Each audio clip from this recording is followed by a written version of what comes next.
మన మేనేజర్ అయితే కాల్ చేసి రేపు మన్నాడు బీఆర్పీ మీటింగ్ ఉంది, అంటే బిగ్ రూమ్ ప్లానింగ్ అనమాట. ఖచ్చితంగా ఆఫీస్కి అయితే రావాలని చెప్పింది. సరే పొద్దున్న 4 గంటలకు లేచి రైల్వే స్టేషన్కి అయితే వచ్చి బెంగళూరుకి వెళ్ళిపోయాం. ఇంకేముంది, పీజీకి వెళ్ళి రెడీ అయిపోయి ఆఫీస్కి అయితే వెళ్ళిపోతున్నాం అనమాట. అలా వెళ్ళి వర్క్ చేసుకుంటా ఉంటే పక్కన టీం వాళ్ళు వెనకాల అయితే క్రిస్మస్ సెలబ్రేషన్స్ అయితే చేసుకుంటున్నారు. డిసెంబర్ 25 క్రిస్మస్ సెలబ్రేషన్ అయితే వీళ్ళు 3వ తారీఖు చేసేసుకుంటున్నారు. అలా కాసేపు ఉండేసరికి మాకు ఫ్రీ ఫుడ్ అయితే వచ్చిందనమాట. ఈ రోజు ఏమేమి వచ్చినారు చూడండి. చక్కెర కండి అవరు పప్పాడి చాటు, పన్నీరు చెట్టినాడు, పాలకూర పప్పు, A2 ghee rice, curry leave and hinge chapati, pineapple halwa, Amul butter milk. ఇవి చూడడానికి పేర్లు బాగానే ఉంటాయి కానీ టేస్ట్ ఏమవుతున్నదో ఎలా ఉంటాయి మీకు కూడా చూపిస్తాను చూడండి. ఇదే మనకు చపాతీ అనమాట, పాలకూరతో చేశారంట. 2 చపాతీలు అయితే ఇస్తారు. ఇది పొద్దున అయిపోయి 7-8 గంటలు చేసి ఉంటారు. ఇప్పుడు మేమైతే మధ్యాహ్నం 1 గంట తింటున్నాం. చల్లగా అయిపోయింటుంది ఫుడ్.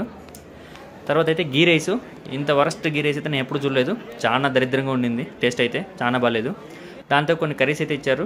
అయితే పన్నీర్ అయితే పర్లేదు. పప్పు అయితే సూపర్గా ఉండిందండి, మన ఇంట్లో చేసుకునేలాగానే ఉండింది. ఆ తర్వాత చాట్ ఇచ్చారు, పైనాపిల్ది ఏదో పాయసం లాగా ఇచ్చారు, అదైతే దరిద్రంగా ఉండింది. మన మేనేజర్ అయితే కాల్ చేసి రేపు మన్నాడు బీఆర్పీ మీటింగ్ ఉంది, అంటే బిగ్ రూమ్ ప్లానింగ్ అనమాట. ఖచ్చితంగా ఆఫీస్కి అయితే రావాలని చెప్పింది. సరే పొద్దున్న 4 గంటలకు లేచి రైల్వే స్టేషన్కి అయితే వచ్చి బెంగళూరుకి వెళ్ళిపోయాం. ఇంకేముంది, పీజీకి వెళ్ళి రెడీ అయిపోయి ఆఫీస్కి అయితే వెళ్ళిపోతున్నాం అనమాట.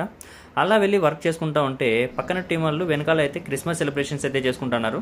డిసెంబర్ 25 క్రిస్మస్ సెలబ్రేషన్ అయితే వీళ్ళు 3వ తారీఖు చేసేసుకుంటున్నారు. అలా కాసేపు ఉండేసరికి మాకు ఫ్రీ ఫుడ్ అయితే వచ్చిందనమాట. ఈ రోజు ఏమేమి వచ్చినారు చూడండి.